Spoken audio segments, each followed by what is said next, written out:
And he said, okay, great. So I'll bring him by Monday.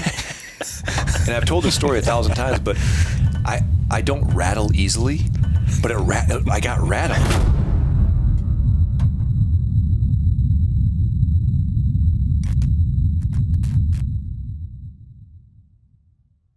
All right, welcome back. It's a Built by Vitality podcast. I am Steve Pinkerton. I'm sitting with Phillip Lewis across from me with our guest today, Nate Agnew. On today's episode, we're going to talk about sales, but more importantly, we're going to talk about communication and why communication is potentially one of the biggest issues of any business. But before that, we're a little bit late on air. Phillip had some technical difficulties with our microphone setup, so if he looks a little flustered, it's because I had to teach him a little bit about the old Zoom 8.6, but we resolved it. Steve will not let me do any type of programming. I will not allow Steve to mess with our recorder. And you'll also notice, for those listeners that are actually tuning into YouTube, our studio has taken a little change. Yeah. We're still updating some stuff. It's pretty close to getting finalized. This is version 17. Yeah. We might be outside next week. But we're pretty happy with where we're at now. But yeah, a couple little tweaks and we'll be ready to go. But Nate is somewhat of a legend around would you say that he's definitely legendary? Yeah.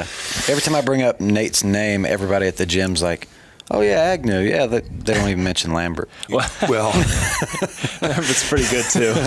Now, but he's not a legend. I'll let you categorize that. Okay. Now, Nate, why don't you give the listeners a little bit of a background on what you remember and how you got started at Vitality, and then since you were like 11 at the time, I'll actually tell you what really happened, but you explain to everybody else kind of how you got your start and what those early days were like for you. So starting off, I was a sophomore. We always debate over this. It was a freshman or a sophomore in high school, but I was 15, so I couldn't drive. 15. And I was I was in those stages where you're just trying to improve at your sport if you played sports in high school, and for me it was basketball. And kind of through the grapevine, actually through David Benham, who's close friends with my dad, David told us about Vitality and Steve. So my dad drove me over there. We talked to Steve, and I think that was, if I'm not mistaken, it was a Friday night. And that next Monday morning, my dad dropped me off, and I did my first ever class. And then the rest was pretty much history. There's a lot of pain, several accounts of vomiting, which is. I learned that you're still going to be okay even after you get sick pretty quickly from a young age. And then really just staying with Steve, just kind of hanging on, and then eventually kind of getting on staff and then kind of getting the ball rolling. Let's back up. Okay. Let's back up. What actually happened was Mr. Agnew, Scott, brought in Nate and asked me if I had any programs for a freshman in high school. And I said, ooh, you know what? I think you give him, one solid year, because his dad said he was really good at basketball. And growing up, parents are not the greatest judge of talent. Like my mom, I love her to death. But if you ask my mom to this day, she'll tell you like I'm the greatest anything. If I said I played, we talk about soccer, she's like, oh my gosh, my Steven was just so good. And I love her to death because she's like that amazing, positive, nurturing, doesn't matter how bad you are, like you're the best. I just didn't know if it was one of those deals where is his dad like, maybe he's not as good as he really is. He's a freshman. He didn't look super athletic, like to the eye. It wasn't aesthetically what you dream of when I understand that. But turns out he was actually really good at basketball. So anyway, that's how this whole thing got started. He wanted to get more conditioned for basketball. So I had told his dad, with Nate sitting there, I said, hey, we really don't have anything for freshmen in high school age players, but give him a year or two, come back, I'll make it work. And he said, okay, great. So I'll bring him by Monday. And I've told this story 1,000 times, but I don't rattle easily, but I got rattled. I didn't know what to say because I was so confused. I made it very clear, no, I do not have a program for your kid. And then he got me in a moment of weakness, and I was like, I didn't know what to say. I said, "Yep, see you Monday." And he walked out. And I looked around. And I was like, "What just happened?" I said, "No," and I'm like, "He won't come Monday. He ain't gonna come." The seller got sold. Shoot, man. Monday, here comes Nate. Got his backpack. Just walks in. Okay, I'm ready to go. Want, man? Just got dropped off by my dad. So I just said, "Let's Did do it." he even come in or just drop you off? He just dropped me off, man. And then but he'd come in when the class was done because he wanted to see and like how much pain I was in. He'd always come in after. So I decided to make Nate my testing dummy for like anything terrible I wanted the class to do, because I was just getting out of the Marine Corps, where you see the soft, nurturing, positive Steve now. You know, it wasn't that way a decade ago, 11 years ago. I was a little rough around the edges, if you know what I'm saying. So Nate helped soften those, because I would come up with things and I'd be like, "Hey, do this for me," and he'd do it, and I'd be like, "Okay, that did not go how I thought. We're not going to make the class do that, but thank you for doing that." Talk to me about a typical breakfast on your way to before the gym. So are you talking the one that you assigned me or the one before? The one before. Yeah. So I was once again in high school at some point. I think I could drive by this point, and I really just wanted to kind of shadow Steve and learn, because at the time you think you can do it, but it's a lot more difficult than you think as far as coaching. So I just wanted to learn, and I said, "Can I just shadow you for, I think it was 6 weeks or whatever it was?" And you said, "Yeah." And I'm excited. I'm ready to go. That quickly turns into a 6 to 8 week air bike progression every morning. So not learning a whole lot, but getting really fit. But every once in a while, he would give me a break. He would give me a day off. And we had been getting after it pretty heavily, pretty consistently. And I woke up one morning, I said, "Man, there's no way he's making me sprint, whatever, row, bike, whatever it was. There's no way. We've been going too long. And I'm starving." So I'm like, I'm not going to work out. I already know he's going to say no. So I proceeded to eat 8 packets of oatmeal on the way into the gym. So I get to the gym, and of course, the pain isn't over yet, and we are going to do bike sprints. And I proceeded to accomplish those bike sprints, and about halfway through, go ahead and feed the birds outside. And I came back in. I was told that I had wasted 2 minutes of my rest, and that it was time to get back on the bike again. Nate came back in, and he kind of thought that since he threw up, that was as good as a free card. And I just informed him that absolutely not. You just wasted 2 minutes of your rest. It's time to get back on the wagon. So I can't even explain how convinced I was that I was done. I felt terrible, but I was excited because I knew I thought I was finished. It's funny because I can barely remember back that far, because Nate's been here for like 11 years. It's hard to picture him back when he wasn't doing sales and managing all of our new members and all this type of stuff. So this will be good to kind of go back and maybe he doesn't remember. What I do remember is trying to get him involved in the sales part. Sales to me was one of the things that I really enjoyed, but at the same time I didn't, because I didn't like having to sell a product that I believed so much in, and I took everything so personal when someone didn't want to do it. It was probably because I wasn't that good at it. But apparently not. If his dad said, "I'll drop him off on Monday," and you told him, "No, I'll give it a year." Scott's tricky, man. He'll get you. You should have hired that guy instead of Nate. But the thing for me was, I think I was under the impression I was really good at it because the deck was stacked in my favor. I had just got out of the Marine Corps, so when you look at people and you look at the objections that they have when they come in to a sale, it's going to be price, credibility, trust. A lot of people are going to have, they're going to stall. They're not going to be ready to go. Well, a lot of those objections they weren't going to use on me because I had just got out of the Marine Corps, so I had some credibility. I was the owner, so I had that credibility. I was very passionate about what I was doing, so that part worked in my favor. I was somewhat older. I was, late 20s, early 30s. So when we started to look at Nate and say, man, I think this kid can sell, but he's going to have a lot of challenges because now he's 21 years old with zero life experience in the eyes of the people he's selling to. He has to be almost perfect, and the confidence he has to have to be able to sit in with older clients is tough. So I remember this was something that I really felt like I needed to take off my plate and not do all the sales. Because if you think about it, what would you say, Nate, the average time of a sales process is what? What do you think? You're looking, I would say the average is like 20 to 25 minutes. In the beginning, do you think it was more than that or less than that? In the beginning, it always depends on the person for sure. In the beginning, I would say it's actually a lot shorter.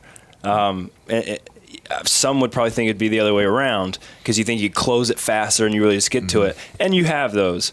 But in the beginning, I would say it's shorter just because you're almost trying to find the conversation. You're trying not what that person wants to hear, but what they need to hear and some of what they want to hear, right? Mm-hmm. But I think early on it was almost so quick, and it's kind of like when you first start coaching and you're nervous and you start talking too fast, and next thing you just got to slow things down, kind of relax a little bit, engage in the conversation, see what they came here for. Why did you come here? And then let's address that solution, and then that can tailor off into a bunch of different things.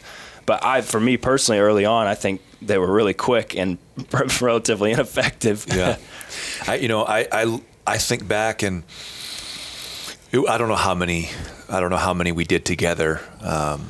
We did quite a few together, and I think just like when you're shadowing coaching, if I have someone shadow me, it doesn't really help that coach that much because I'm so I don't want to say overpowering, but I would fix something before it actually went wrong, and you could see that problem before. So Philip has been here for 5 years and I'm the new guy. He might not allow me to make those mistakes because he doesn't want his class to feel the brunt of that mistake. Right. So he fixes it. I never actually learn that. He tells me, but I don't actually go through the process of, oh man, I really screwed that up. Now I got to figure it out. The same thing when me and Nate were sitting together, the way that I had done it for years wasn't necessarily the way that Nate had to do it because he had to approach it from a different angle because he wasn't the owner and he didn't have my background. It was a different background, no better, no worse, just different. And I found myself stealing the conversation, and it would end up being me and the client talking and Nate just sitting there. So the hard part was in the beginning I did close a lot of the people that I talked to. And when you bring on a new sales team or person or whoever, one or two or more, it doesn't matter, you're going to take a dip because it's just going to take time. It's going to take time before you realize what your niche is and what your plan is and what your process is. And like Nate said in the beginning, I'd watch someone go into his office and they'd leave 10 minutes later, and I'm like, man, he sold them quick. And then he'd come and be like, yeah, didn't work out. And there's a lot of times when in the beginning I was like, man, maybe I made a mistake. Maybe I do need to be the one that talks to all these people. And then it just worked itself out. And after, I don't know, it wasn't long, 3, 4, 5 months, it was now this huge weight off my shoulders because I knew that Nate could figure this thing out, and he was starting to. We were tracking these metrics and watching his closing percentages and watching. I think some metrics that people need to pay attention to are no shows and your closing percentages. How many people are you talking to, and out of those, how many are you closing? And no shows to me will tell you how is that initial conversation, whether that's via text, whether it's email, whether it's on the phone. And how comfortable can you make that person? Because if I call you, Philip, and you're already, maybe you had, I'm already nervous about reaching out to you or something. And maybe it was late at night, you had a couple drinks, you reached out. Well, then the next morning, you get the phone call from me, and I'm like, if I don't make it, if I don't put your kind of your stress and fear at bay, you're just going to tell me whatever I need to hear to get off the phone, and then you're done. You're hanging up and never calling us again. Hey man, I'm at work. Let me call you right back. Really, I was asleep. Yeah, yeah.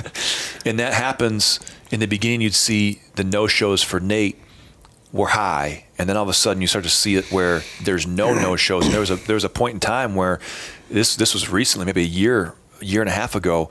He went through, and it was like 23 contacts, and there was 0 no-shows, and I couldn't believe it. I'm like, man, there's no way you're doing this right. But he evolved over the time, and what he found was, correct me if I'm wrong, but instead of calling all these people, he started doing more texting. He started doing less emails, more texting, because that's how people were responding. Is that what? Yeah, I mean, that's something that I had thought about probably shortly after we started the whole sales thing, or at least me coming on board with that. And it just never, I think I'm like a traditional mindset in the fact that you don't text people, you call them. Mm-hmm. And I think that's, prior to probably the past 20 years, that was just the business thing to do. It's rude to text. Yeah. It wasn't a polite thing, and it would never work. So that's just how I thought about it going in. And calling and emailing was the only way. I didn't like the text thing. And just the more I thought about it, the more time went on. I'm like, people are you're on your phone nonstop, whether you're on Instagram or whether you're on your emails or texting. So I'm like, and it's always going to be right there. So I just felt that was a little more effective, and more importantly, that was more personable. I found a way that I can text, hey, Steve, this is Nate from Vitality, da-da-da, how can I help you, what are the questions, and kind of go on about conversation just like you normally would in person, but now it's with the convenience of a text. And if you don't want to text me right back, text me, you'll still have it there in 2 hours. Or if you want to text me right, so it just seemed to be a little bit easier and a little bit more efficient as a whole. It doesn't put people on the spot either when you text them. Yeah, and if you ask me a question on the phone, I'm like, I gotta say something. The second if you text me, I can think about it, wait a few minutes, hit you back. I might have been busy. It's not like an open-ended, just back and forth. We can be short, sweet, and I can take my time. Yeah, the second someone gets, just especially in the first contact, if they're a little uncomfortable, it's really hard to bring them back in. Very tough. And I think there's a lot of discomfort and stress when you pick up the phone to talk to someone. Well, when you pick up the phone, they don't know who it is. Now all of a sudden they're on the spot because they're like, oh man, this person from the gym. And there's this stigma about the gym where everyone. I don't know if it's. I mean, you tell me, Philip. Would you say that there's if you call someone and you're from the gym, do you have a picture of someone in your head that I think that it's not exactly the most welcoming for some reason? I don't know where that came from. Oh, like an outsider talking to somebody at the gym? You kind of feel like... I think they're just going to feel pressured like any other business maybe, or most, but they're just going to be like, oh, this guy's, they're probably in really good shape. Oh, they're going to say, no excuses. Maybe some big just get in here. Yeah, just... That's like Nate said. I think texting needs to get more. If I said, "Hey, Steve, you coming Monday? Good talk. Whatever. You're gonna come Monday for your first session. You can think about it." Like, man, you know what? Wednesday will work better for you. You get some time to think about it. Think about your schedule. If Nate asked me that on the phone, I'll probably like, man, Monday doesn't work. Let me get back to you. But then I just don't get back to him. Right. I think texting it does help a lot. I think when you look at communication and you look at sales, I would say that Nate probably had a good communication background when he was a kid. He was one of those kids that probably talked a lot or didn't, he never struggled in class and group settings. There's something about it. I think some of that you're a product of your environment. The other part is how quickly he adapted to what I would call the most important piece of communication is being able to read people, being able to read body language, and understand how your questions need to be ordered to address the body language. When someone comes in and their body language is telling you that they're extremely nervous, then maybe it's going to take 5 or 6 minutes of a conversation of something completely separate from the gym just to kind of let them relax into it. Or if their body language is, man, I'm ready to go, I'm excited, I'm really outgoing and extroverted, then maybe now you can joke around a little bit, have a little more fun. But it's amazing how many people don't have the skill, and that's okay. They just haven't practiced it.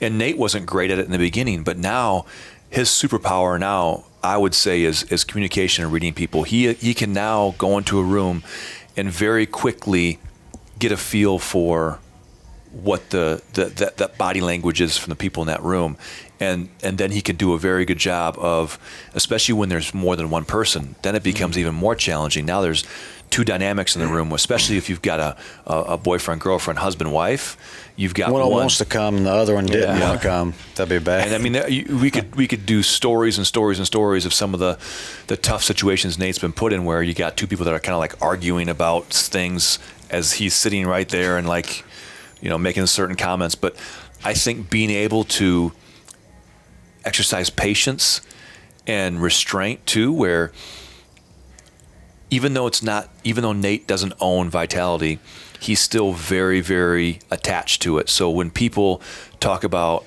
the price being too high, or all these things that aren't good, or someone says, hey, I hope that the trainers know more than I do, whatever, because in my previous gyms, I have been the one that, knows more than the coaches. It's very easy to then take a very defensive, kind of an aggressive role. And, Nate doesn't, Nate's very good at understanding what his role is and how to play that role very well and make people extremely comfortable. I think it's interesting too. Do you think you look back at, are you born with these communication skills? Do you develop them? Who knows? Could be a combination of both. But looking back as a kid, I think there were a lot of times where I was that talkative kid and you almost couldn't settle down. Probably a touch of ADD from time to time, just like most boys. Are you talking right now or like last week, or this was when you were a kid? Pretty much I'm on a 25-year span. Got it. So continue. Sorry. Yeah. But I think the majority of mine was learned, and I kind of, believe it or not, I think about this a lot because I think about how to improve, how to get better, how to communicate even better. But my cousin growing up as a kid was one of those guys. Everybody knows one of them that they can talk to anyone. Mm-hmm. And we were kids. We were 9, 10. I mean, we grew up ever since we were babies. And he could always talk to everybody. We'd be in restaurants. He's talking to the server. He's talking to cashiers. And I'm like, this guy can talk to any, and it works. And he's talking to these people, and they like him, and he likes them, and it works, and he's popular.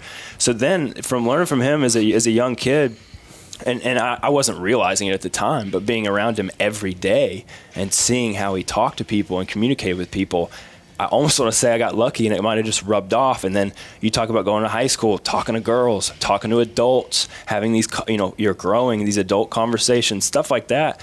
And then obviously my dad as well, he showed that about 10 years ago.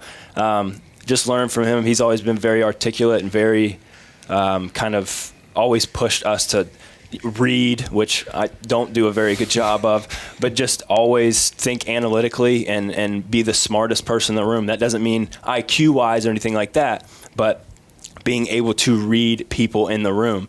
And then obviously I would be lying. There's those three people for me as far as communication development.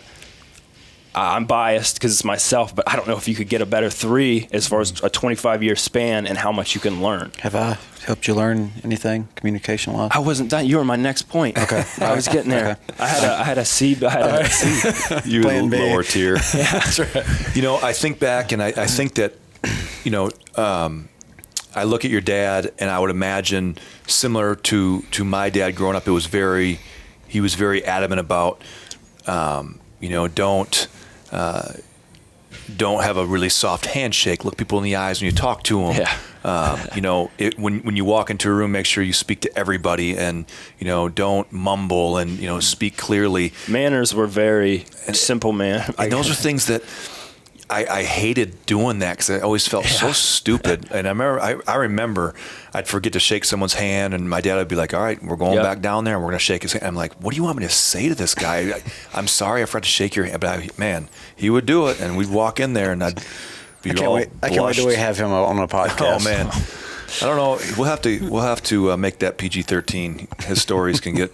My old man tells me, never let the truth get in the way of a good story. But I think that's a big part of it, of who you grew up around. But you look at, and now you look nowadays, and you look at the generation of kids now, and I don't know how many of them are going to be great communicators, and I don't know how many of them are going to have the skill set to read people. Just because they don't have the practice, because social media has taken that away from them. Yeah. And it's an art that is lost. And I mean, how important do you think it is to be able to talk to people? Think about all the other areas that, whether it's someone from a mortgage company or someone from another business, all the dealings that you have with. When do you ever? I mean, how many people lose their temper and talk to someone on the phone in a way that is so disrespectful? And that is because they don't understand how to communicate, and they don't understand that all that's it's like yelling at the cops, or yelling at a referee. When has that ever worked out for you? When is yelling at the cops like you ever fix something? Yeah, No. I yelled at that cop. He didn't give me a ticket. It worked out great. Yeah, exactly. Yeah. It just doesn't work. So if you can communicate in a way and you can read people, that's how you can do it. And I think that is something where, I think we'll have a second part of this to where we get into some situation-based scenarios where Nate can talk about how he handled some of those situations, which I think would be very, very helpful to any business that sells. And the reality is every business has a product. Okay, and how you are able to communicate that service is going to determine how successful you are in selling your product. And if you don't have someone like Nate that can be the face of that for you and disarm people that are already anxious about coming here, then it makes for a pretty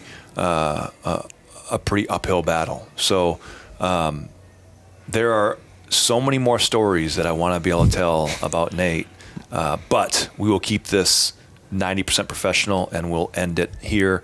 So Nate, do you agree that you'll be back on here? Oh, for sure. Okay. For sure. Thanks for having Phillip, me can today. we have him back on? I'm good with that. Even though you're not. This is his second podcast, he said.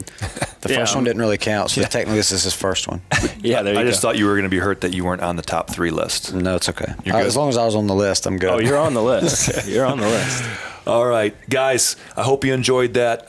We will be back with more communication and sales talk here in the future. But for now, Built by Vitality Podcast. Have a great day.